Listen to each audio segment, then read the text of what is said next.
कहानी की शुरुआत अफ्रीका के एक घने जंगल में होती है, जहां दो रेंजर विंस्टन और उसकी साथी गैबी एक सर्वेलेंस मिशन पर निकले थे।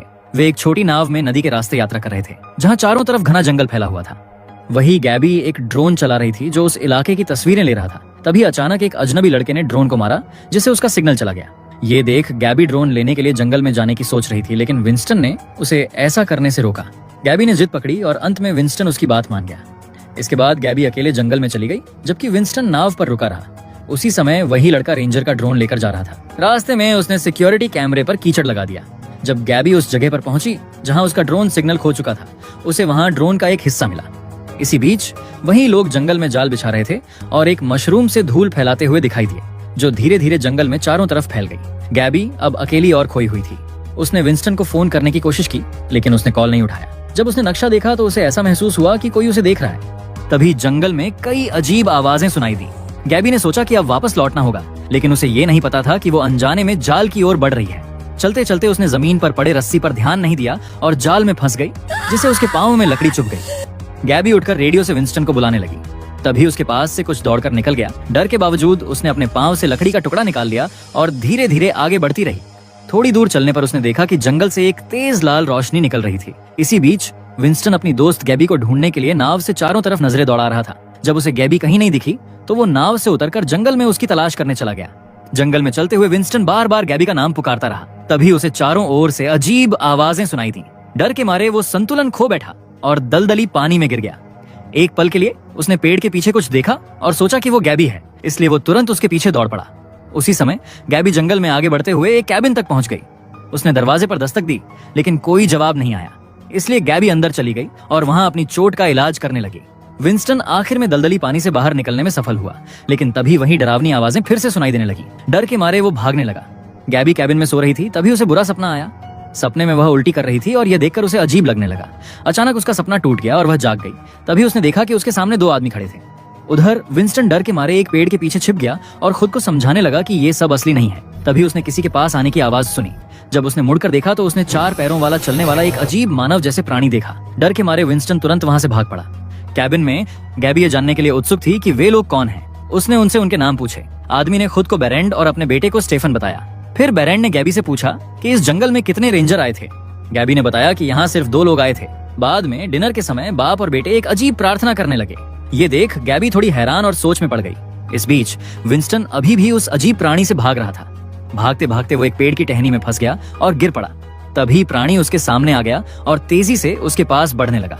डर के मारे विंस्टन फिर से भागा, जबकि प्राणी डरावनी चीखें निकाल रहा था। अंत में विंस्टन एक झाड़ी के पीछे छिप गया, लेकिन तभी मशरूम जैसी जड़ें धीरे धीरे उसके पास बढ़ने लगीं और अगले ही पल उस पर हमला कर दिया। अगले दिन बेरेंड गैबी की चोट का इलाज करने के लिए घर में एक घरेलू दवा तैयार कर रहा था। वही गैबी सो रही थी, इसलिए उसने अपने बेटे स्टेफन को बाकी काम करने दिया। स्टेफन ने पहले कभी किसी महिला को नहीं देखा था, इसलिए वो गैबी को उत्सुकता से देखता रहा। इस बीच गैबी को फिर से एक अजीब सपना आया, जिसमें उसके शरीर से पौधे उग रहे थे। लेकिन अगले ही पल वो जाग गई और देखा कि कैबिन में अब वो अकेली है, क्योंकि बेरेंड और स्टेफन शिकार पर जा चुके थे। गैबी ने तुरंत विंस्टन से संपर्क करने की कोशिश की।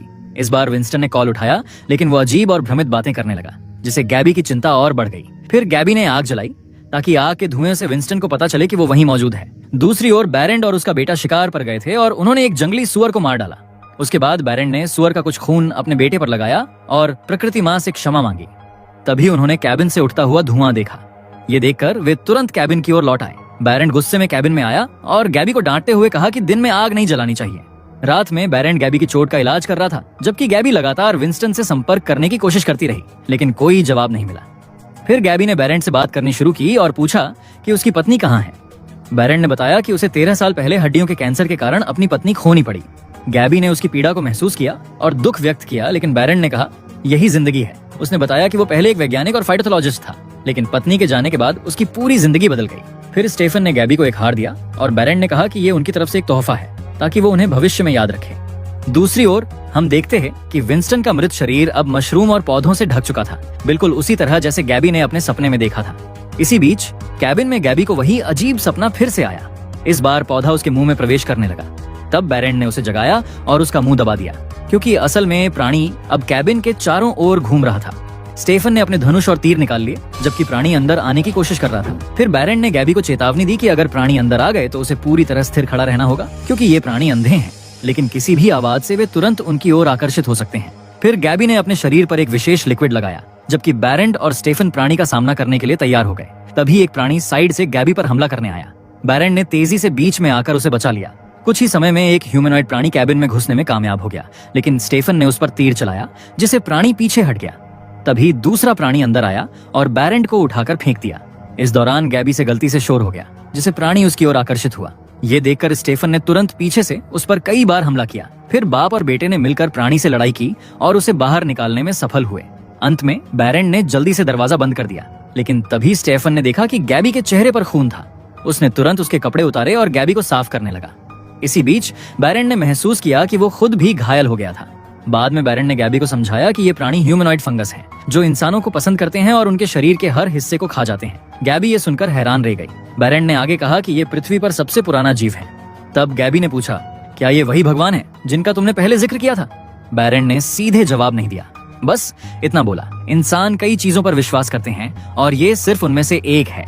फिर गैबी ने स्टेफन से पूछा कि क्या वो भी अपने पिता की तरह सोचता है? स्टेफन ने उसका जवाब नहीं दिया, बस कहा, अब सोने का समय है। उसके बाद गैबी ने एक सपना देखा। वो जंगल के बीच में अकेली थी। तभी किसी ने पीछे से उसे छुआ और जल्दी ही एक फंगस उसके गले पर उगने लगा। ये देख वो डर कर जाग गई। जागते ही उसने देखा कि स्टेफन उसके पास बैठा था और उसे खूबसूरत बोल रहा था। गैबी ने अच्छा प्रतिक्रिया दी और फिर अपने फोन से उनकी फोटो खींची। इसके बाद उसने स्टेफन को अपनी कुछ अन्य फोटो भी दिखाई। ये देखकर स्टेफन बहुत उत्साहित हुआ, लेकिन अचानक बैरेंट आया, गैबी को मॉन्स्टर बोलने लगा और उसे यहाँ से जल्दी जाने को कहा। इसके बाद बैरेंट और स्टेफन कहीं चले गए और गैबी अपने मोबाइल के टूटे हुए टुकड़े इकट्ठे करने लगी। तभी उसे वहीं एक किताब मिली जिसमें कुछ नोट्स लिखे थे। उधर बैरेंट अपने भगवान को चढ़ावा देने के लिए पेड़ के पास गया। उसने कुछ खून छोड़ा, फंगस खाया और अपने बेटे को भी दिया। फिर उसने अपने गांव को देखा, जो अब खुद ब खुद ठीक होने लगा था। इसके बाद बैरेंट घर लौट आया और देखा कि गैबी उसकी किताब पढ़ रही थी। फिर उसकी नजर गैबी के हाथ पर पड़ी, जो संक्रमित लग रहे थे। ये देखकर बैरेंट परेशान हो गया और उसे घर से जाने के लिए कहा। इस बार स्टेफन ने पिता की बात से सहमति नहीं जताई, लेकिन उसने कुछ नहीं कहा। थोड़ी देर बाद दरवाजे के उस पार आवाज आई। ये सुनते ही बैरेंट जांच करने बाहर गया। जब वो बाहर गया, स्टेफन ने गैबी की बाह पर फंगस छाटकर उसे गले लगाया। ये देख गैबी ने उसे हौसला दिया और कहा कि वो उसे हमेशा याद करेगी। बाद में बैरेंट लौट कर आया और गैबी को बताया कि अब जाने का समय हो गया है। गैबी ने स्टेफन को साथ ले जाने के लिए कहा, लेकिन बैरेंट कुछ नहीं बोला। चलते समय गैबी को विंस्टन का टॉर्च मिला। इसे देखकर उसने फंगस के निवास की ओर जाने की कोशिश की।